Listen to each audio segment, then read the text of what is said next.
Welcome to the Transformational Podcast, a conversation between brothers about practical ways faith is impacting our lives. We invite you to join us on this journey as we are learning to let faith transform the way we live.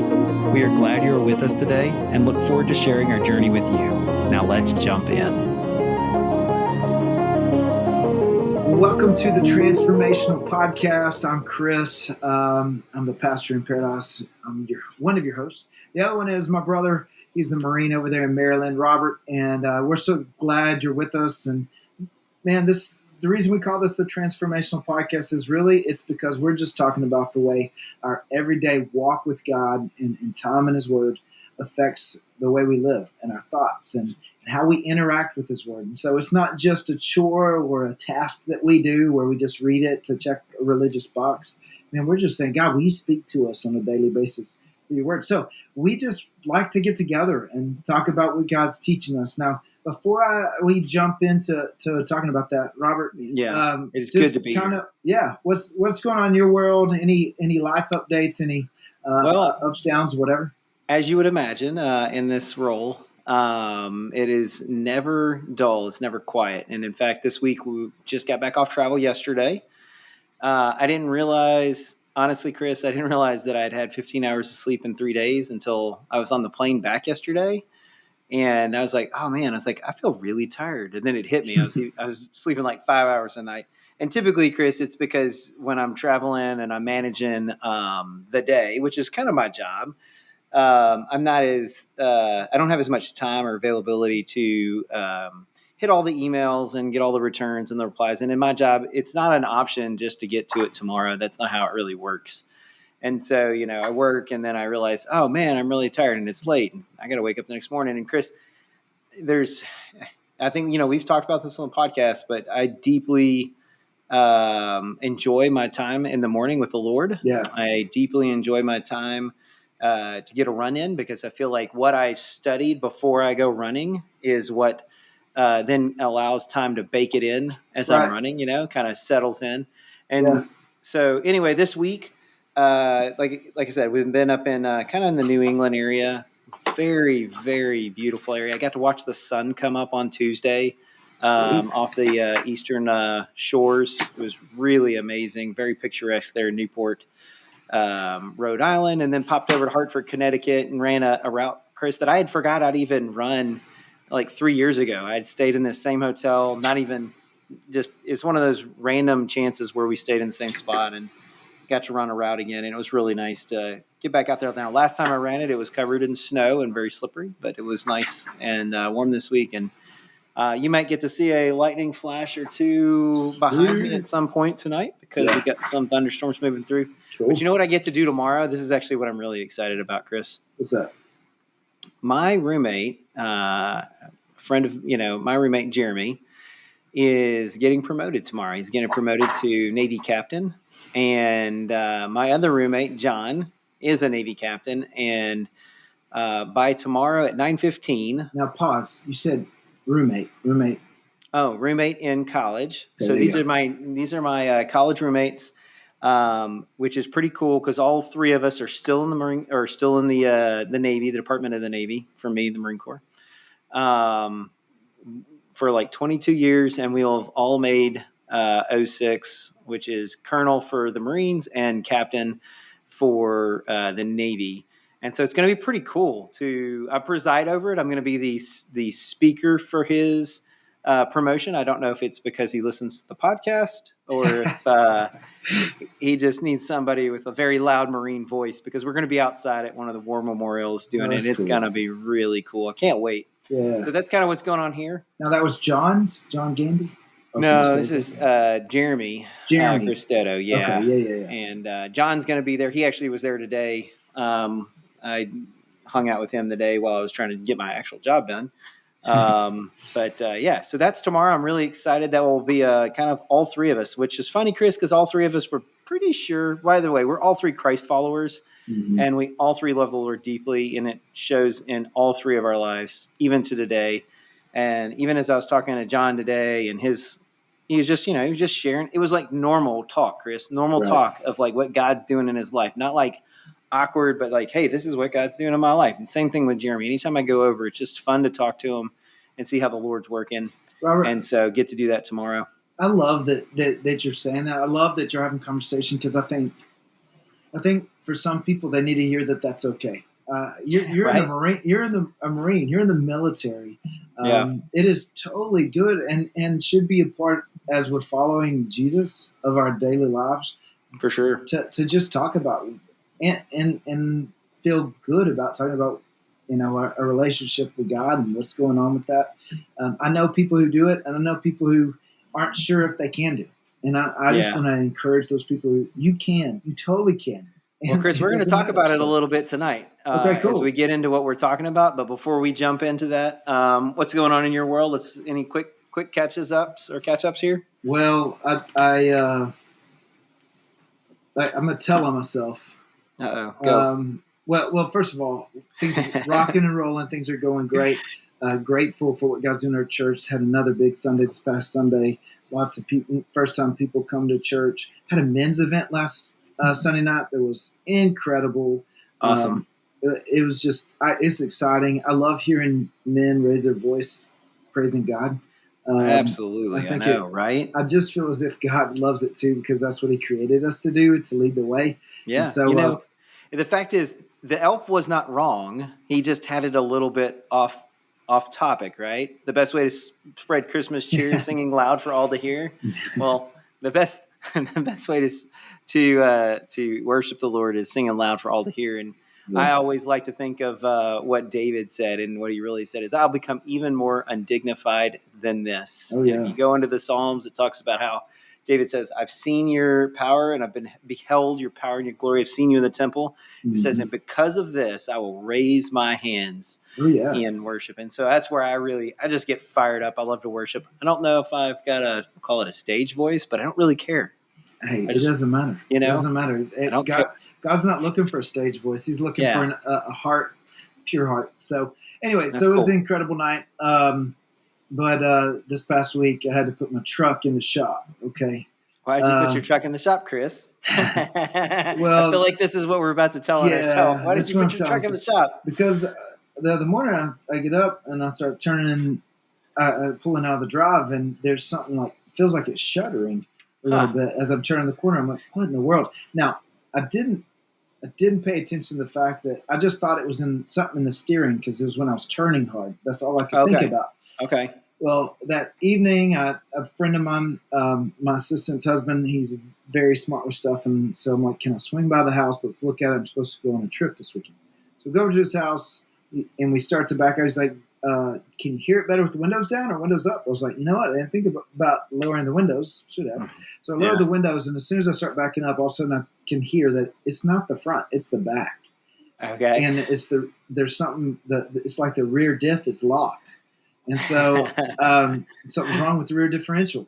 Yeah. And so for those who aren't very smart on differentials, the rear differentials, the technology behind that is really simple. If you turn a corner, the inner wheel goes shorter distance than the outer wheel. So if they're not allowed to spin independently in that turn, then they end up actually one skids while one skids forward while one drags backwards. So it actually is really bad for your truck. Anyway, go ahead. So yeah, I had the problem, and so I took it to the shop. And really, Robert, I kind of knew things were bad, because about 4 months ago, I heard a rattle. And Julie heard a rattle, but not like rattle. No, not like that. Right. But the issue was it wasn't consistent.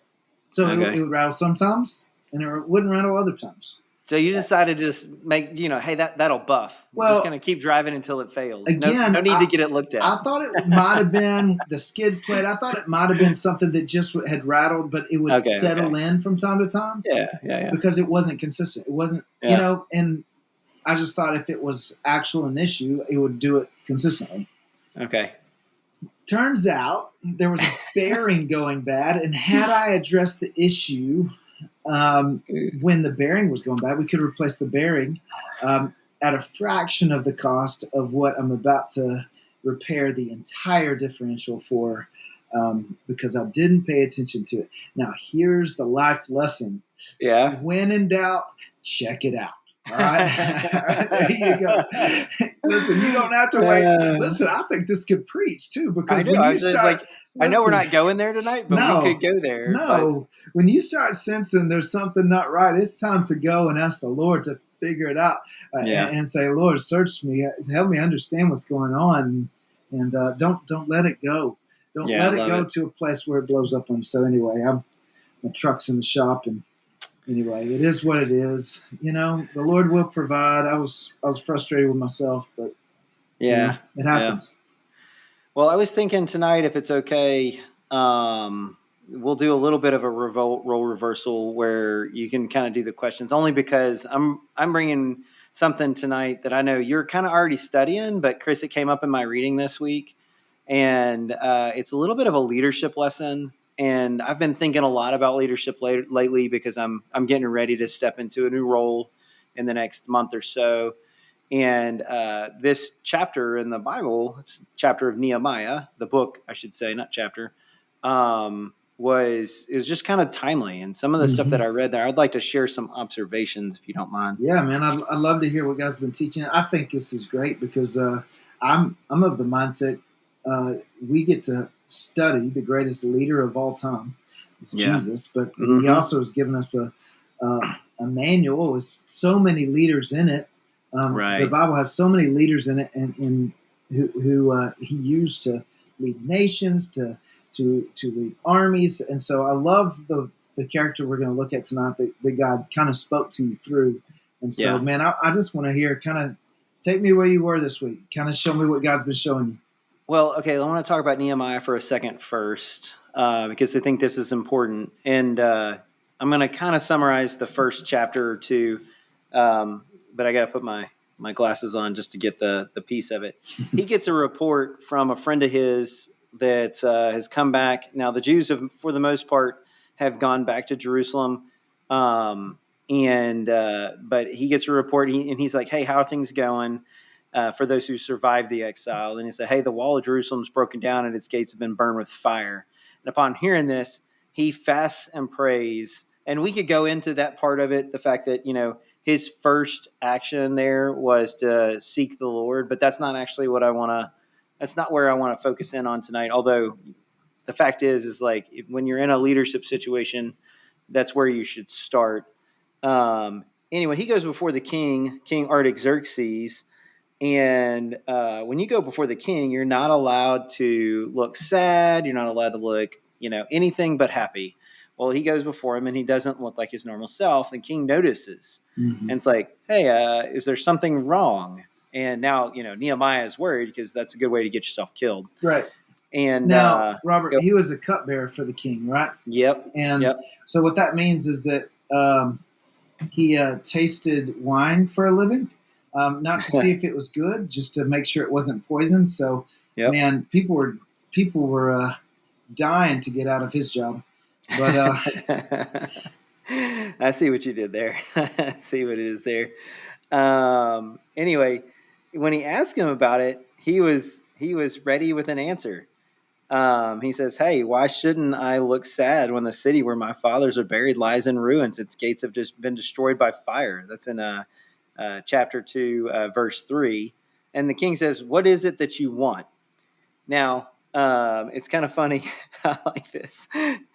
By the way, it still has nothing to do with where I want to go tonight. It's just how much I love the Word of God. It's how much it's real. It's just so real. Like I identify with him at this very moment because the king says, "What is it that you want?" And this is what the Bible reads. It says, "Then I prayed to the God of heaven."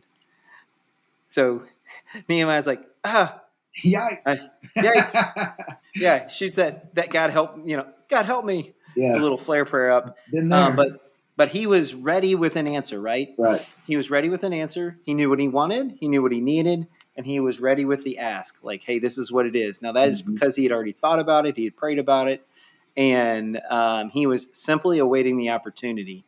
But Yeah. that's not really where I want to start. Where I want to start is, if we could, is Nehemiah 2:11, and in Nehemiah 2:11, he finally gets to Jerusalem, And it says, I went to Jerusalem, and after staying there 3 days, it says, I set out during the night with a few men. I had not told anyone what my God had put in my heart to do for Jerusalem.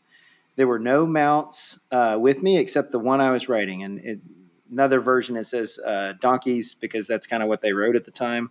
By night, I went out through the valley gate toward the Jackal Wall. Anyway, it goes and basically says he inspects the entire thing. Bunch of different verses there. And then it finishes in 16 saying the officials did not know where I had gone or what I was doing, because I had as yet I had said nothing to the Jews or the priests or nobles and what he was doing there. And so it's funny.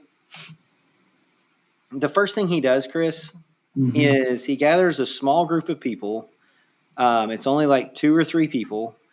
And he goes out and he inspects what's going on. He observes. He gets a firsthand account of how broken down the wall is. He's heard it, and now he's seen it.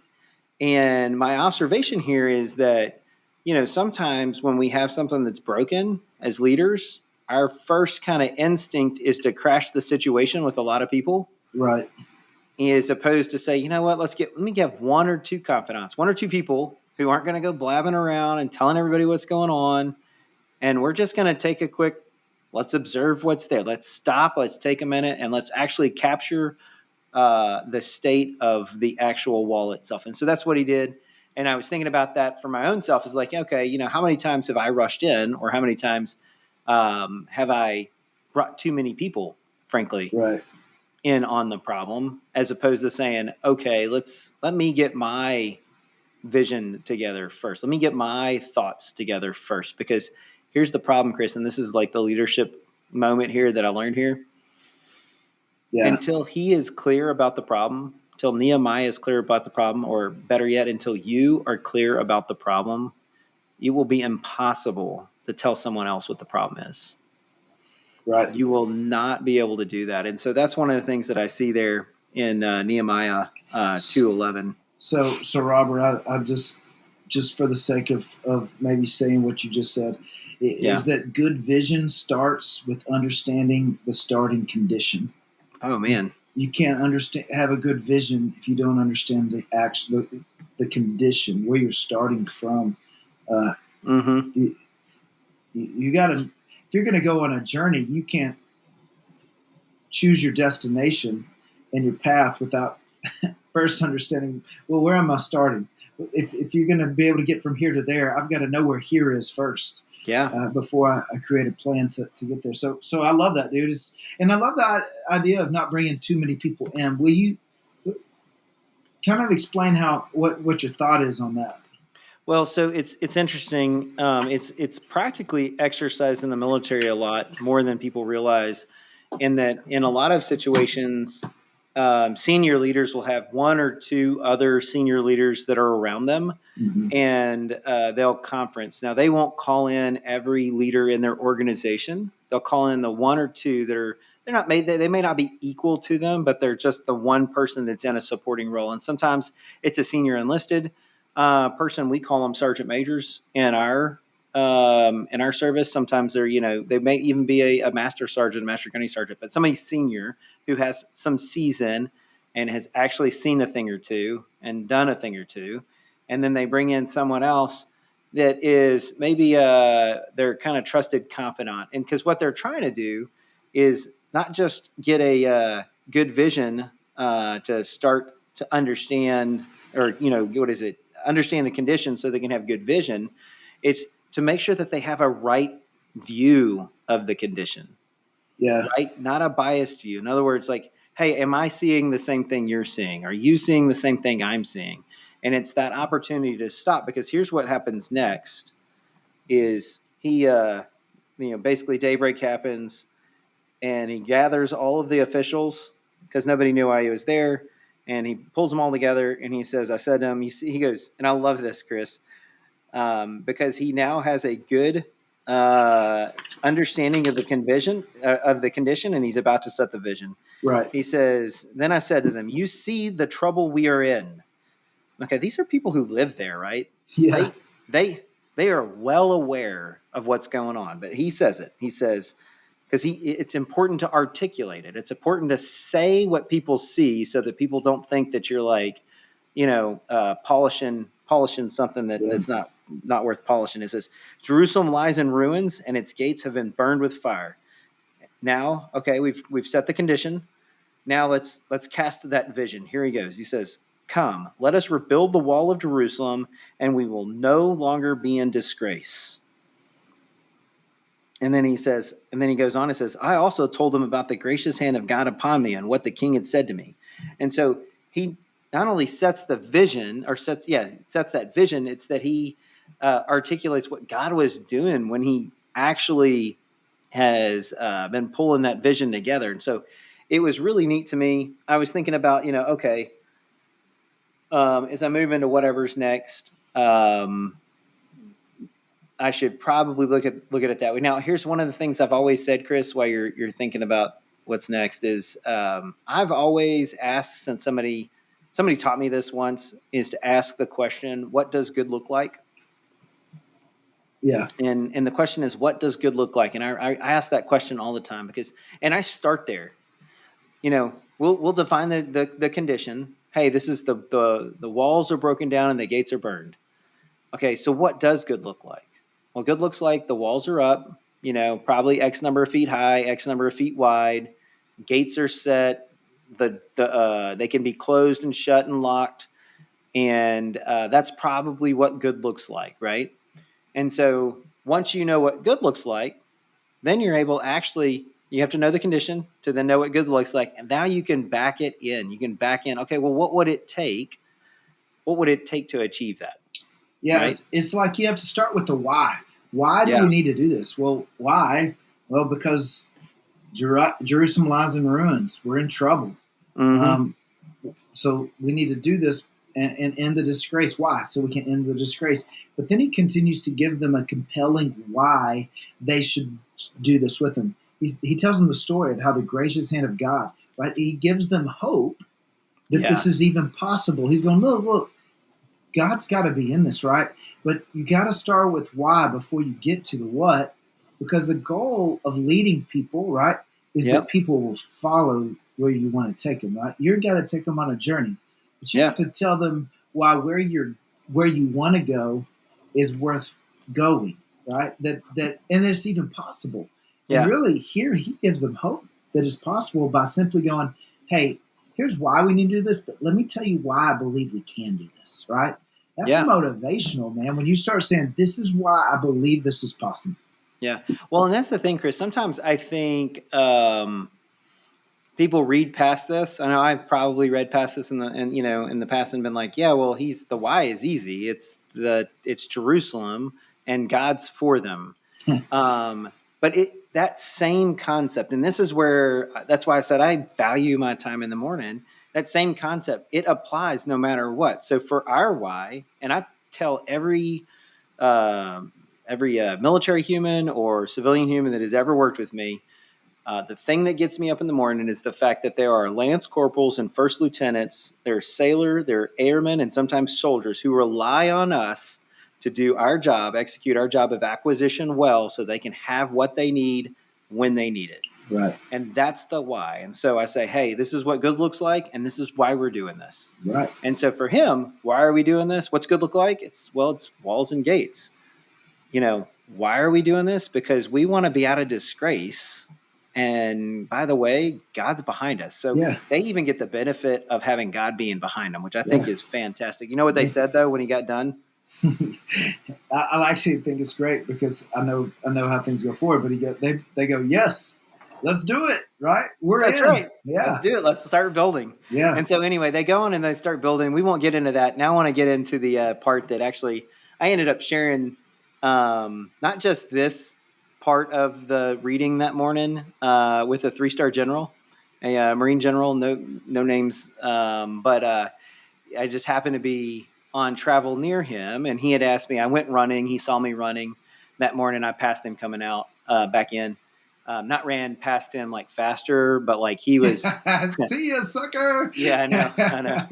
I started just a tad earlier in the morning than he did, and so he was going as I was coming back in on the turnaround. Anyway, So and he's like, you beat him, basically. I beat him. That's what I said. You're first, you're last.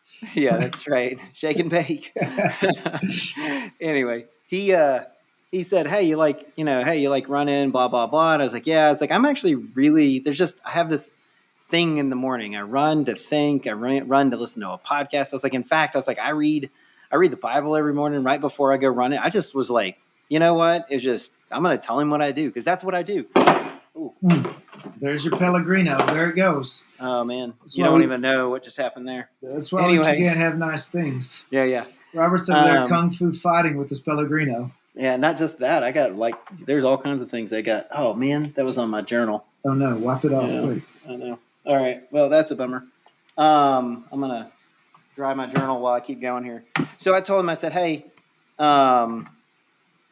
I was just reading in Nehemiah this morning, and I went through the whole thing that I went with you. Nehemiah, the guy who rebuilt the wall, and how he was inspirational and what he did. And I said, the couple things I learned from it this morning is, and I told the same thing that I told everybody just now, is that he went out quietly without anybody knowing. I said, but here was another part that really stuck out to me. And it's this part in, I got my Bible wet too. This is crazy. Anyway, in chapter 3, verse 5. So it's documenting who's building the wall where in chapter 3. But in chapter 3, verse 5, real quick, I want to point out one more thing before you get to that. Is that one of the things that I love is they say we're all in. Now notice they did not have to follow, right? Right? They wanted to follow. And I think that's important because, there's positional leadership, but there's also relational leadership. And sometimes positional leadership is really just management. It's authoritarian leadership, but he didn't have authority to make anybody do this. In fact, he was barely even middle management. Right. Like he was under the control, under the rule of someone else, but at the same time leading these folks who didn't have to follow him. And I think this is important because whether you have positional authority or not, and I think there's two ways of looking at it. If you don't have positional authority, understand that you still have the opportunity for leadership.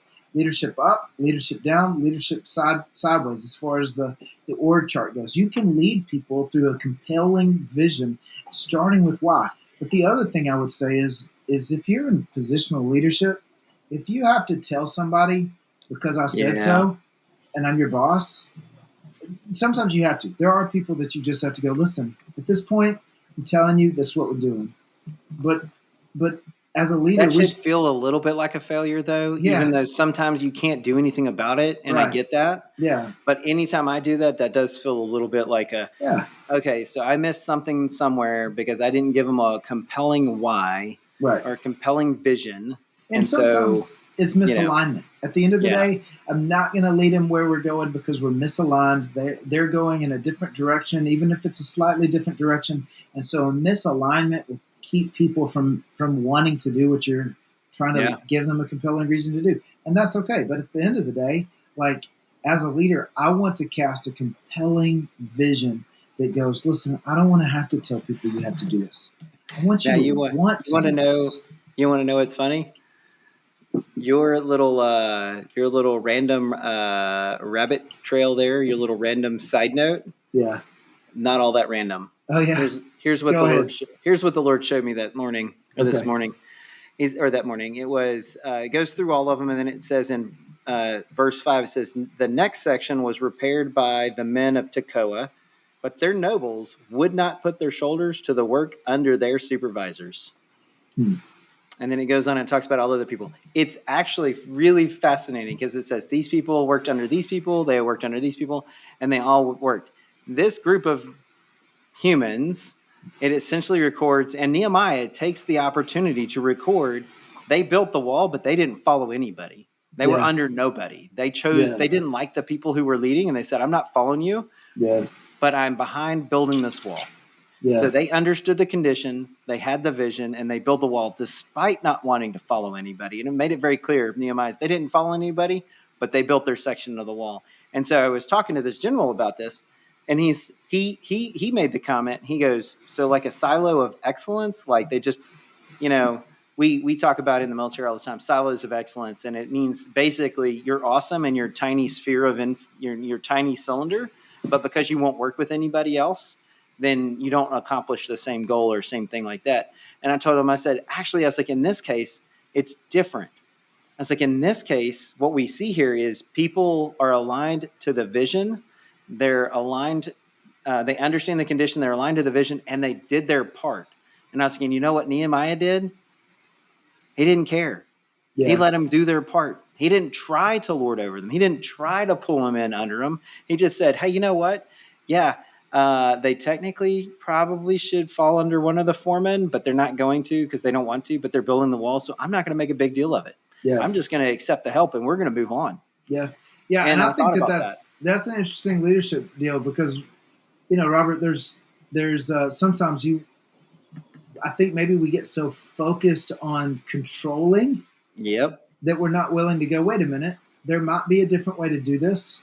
And if they're still going in the same direction, and if they're not creating division, then is it okay? I mean, I don't know. For you, I don't know how that works in the military because Well, at the I will end of the tell day, you. there's got to be some level of alignment. But Yeah. Well, I'll tell you, it happens a lot in the current environment I'm in because the current environment I am in is in acquisitions. And so sometimes you have a lot of people who work with you, but not for you. Okay. And Gotcha. so I actually once had this kind of a conversation with somebody who was in charge of the sustainment side of the house. And I'm in charge of the acquisition, and I technically have responsibility for the sustainment as well. But this is where these program managers and these logisticians, we always get in fights, and we're like, I'm in charge, and it's this fight, this battle to be in charge. And so there was a battle to be in charge with me, although I wasn't willing to play the game, because what I said to him, I said, okay, so you're in charge of logistics. I was like, what is your goals? Like, what are the things that you're measuring? What does good look like to you? And he named it out, 1, 2, and 3.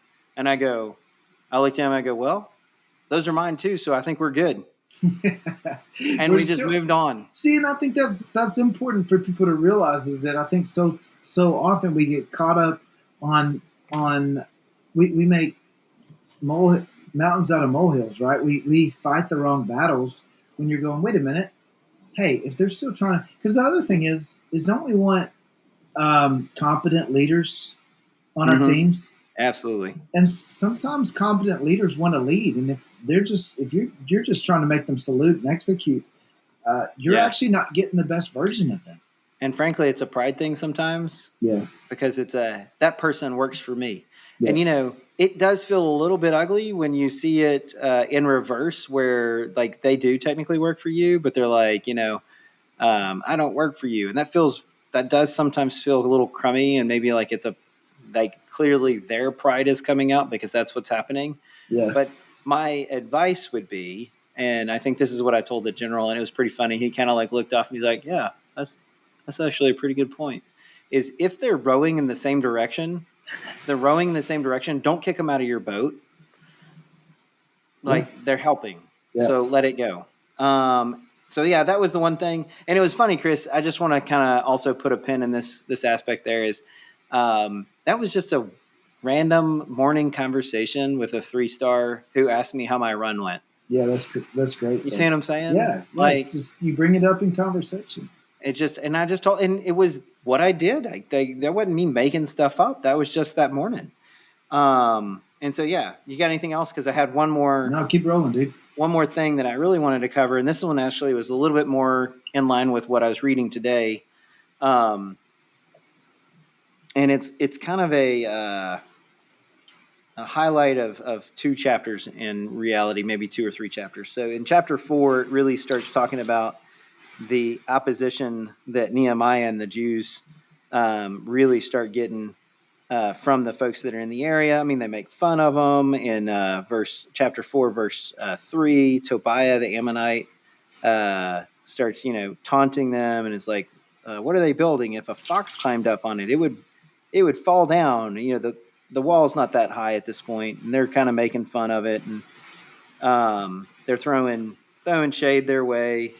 And, Nehemiah is going around saying, and the rest of the officials, don't be afraid of them. Remember the Lord who is great and awesome, and fight for your brothers, your sons, your wives, and your homes. So now he's calling them to a higher purpose because, the enemies are even threatening to attack them. And so now in the later part of chapter 4, they're actually having to build the wall while pulling watch guard with their spears and swords in hands while they're doing it.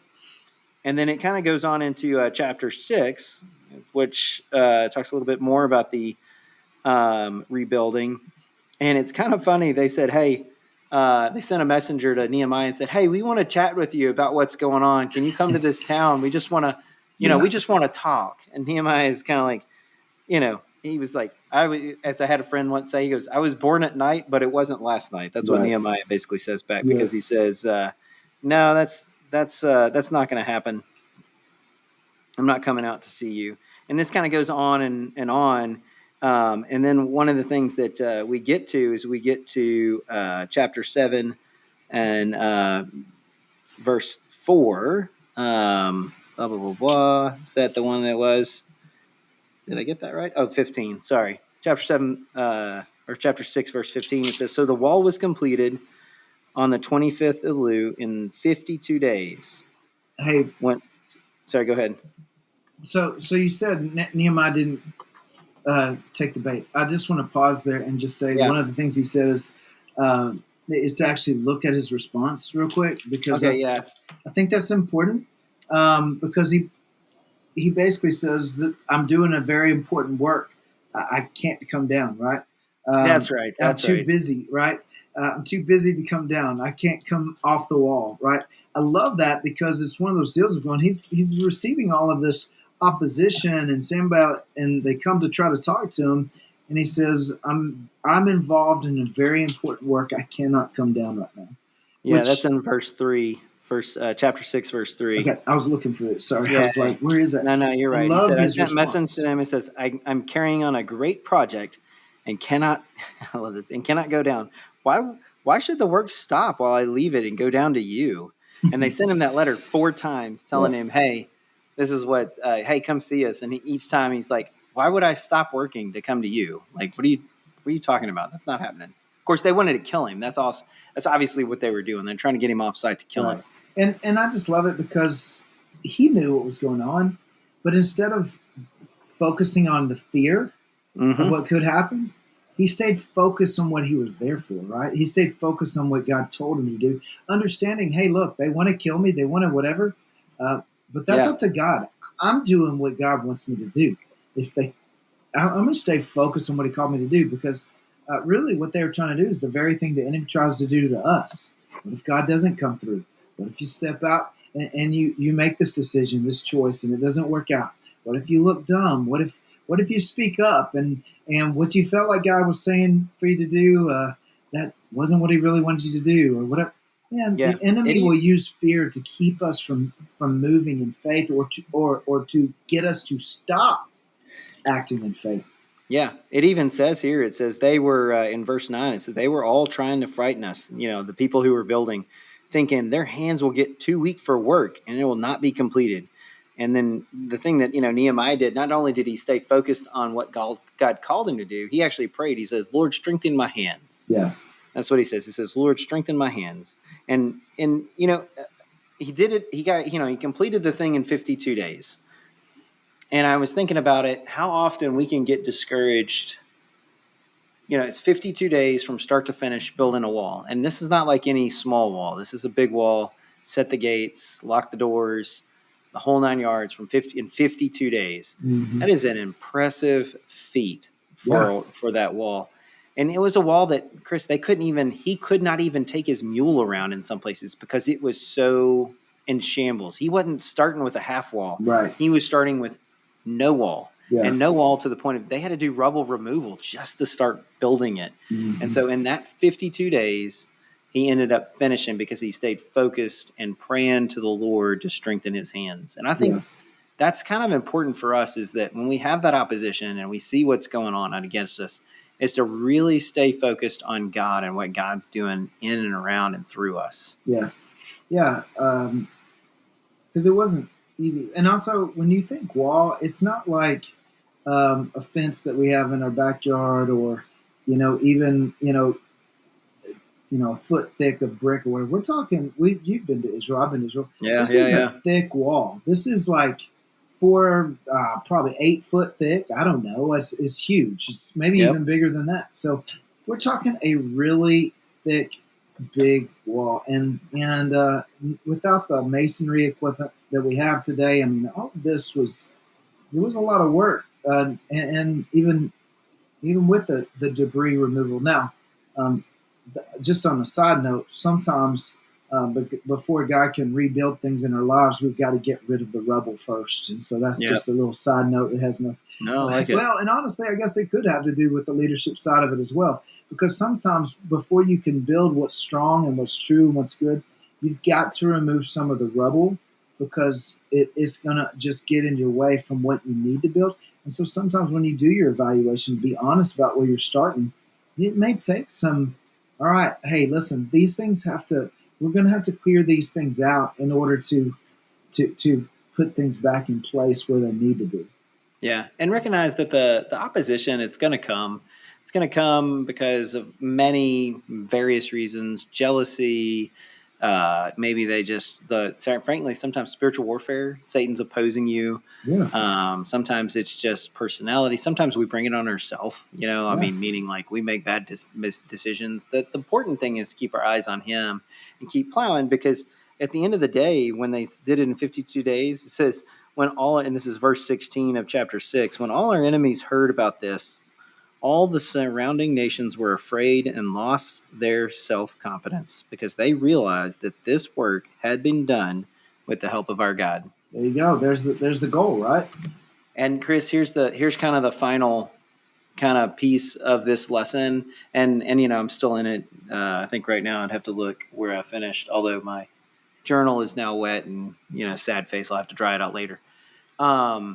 Is that Nehemiah, when it was done, he did not go and say, look at this awesome thing that you did. Look at this awesome thing we did. And not only that, but the people around him also recognized who did it, because they were not pointing to themselves. They were bringing glory to God and just simply how they lived their life. And so when people were like, wow, that's really amazing, they start to begin, if you follow God and you smell like him, they start to really see it in your own life. And so they brought glory to him. And I was thinking about it was funny, Chris. I was having a conversation with a pretty junior Marine about when I went to the Naval Academy about 3 weeks ago, maybe 2 weeks ago. And I don't think I told you this story, but he asked me at the end of it, he said, how did you, I said, do you have any more questions? He said, how did you make it through the Naval Academy? Mm-hmm. Like, what was it that helped you get through?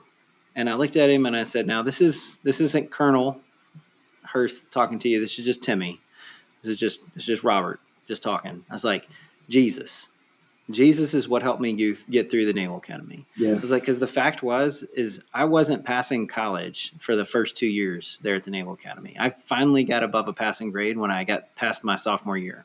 It was when I had to get one. And frankly, if it was not for Jesus and his help, and even Jesus and his hand in getting me appointed to the Naval Academy, which I took that young Marine through what that was, and how that Jesus was meaningful in my getting through the Naval Academy.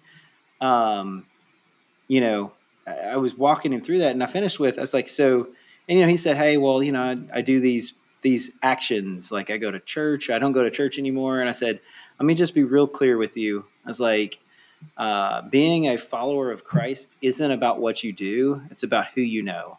Yeah, and it's like, and being all in on him, being all in on Jesus. And I was like, that's just what I was. And that's the way I got through it. I was like, so I would encourage you. I'm not telling you, it's not a command. It's not an order. I said, I would encourage you to be all in on him, because that's what gets you through it. And so I got to go to this idea where Nehemiah is here when he finishes, and he's all in on what God's told him to do.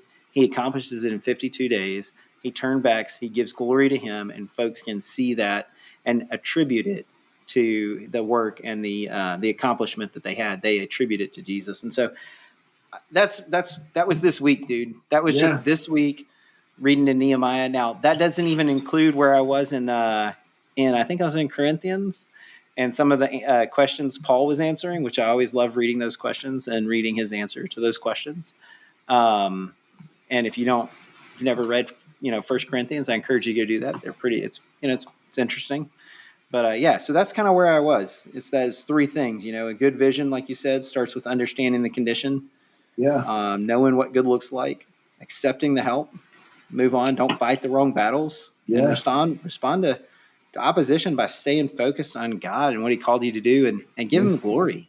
Yeah. So little couple of nuggets that I put together there is you got to resist. I'm sorry. You've got to reject the resistance to go the distance. You got to reject you're gonna have resistance.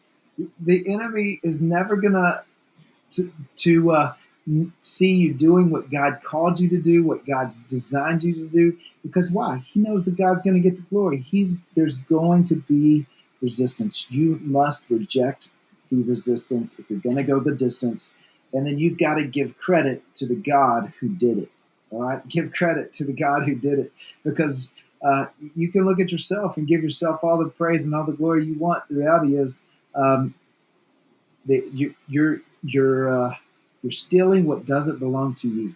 But if you continue to give credit to the one who did it, then the God who did it will do it again.